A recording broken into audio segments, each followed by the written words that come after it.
చెన్నైలో సూరారే పుట్రు సూర్య సార్ది, సుధా కొంగర్ గారు డైరెక్టర్. నేను అప్పుడే మార్నింగ్ ఫ్లైట్ దిగి వెళ్తున్నాను.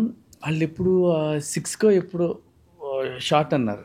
యూజువల్గా 6 కంటే 6 కిందకు ఉంటుంది, 7:30 ఉంటుంది అని చెప్పి నాకు 6:15 ఎప్పుడు వెళ్ళా.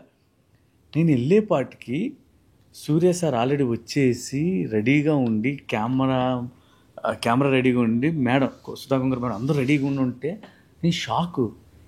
6కే వీళ్ళు వచ్చి రెడీగా ఉన్నారంటే వీళ్ళు ఎప్పుడు వచ్చి ఉంటారు, ఎప్పుడు ప్రిపేర్ అయ్యి ఎప్పుడు పెట్టి ఉంటారు. చాలా రిగ్రెట్ ఫీల్ అయ్యి ఇంకొకసారి ఎప్పుడు లైఫ్లో వాళ్ళు చెప్పిన దానికన్నా హాఫ్ అన్ అవర్ ముందే ఉండాలి, కానీ మిస్ చేయకూడదు. అంటే ఎప్పుడు నేను ఉండను, ముందే ఉంటా. కానీ ఆ టైంలో ఎందుకో టైర్డ్ అయిపోయి లేట్ అయ్యి ఉందనో ఒక 15 minutes లేట్ అయింది.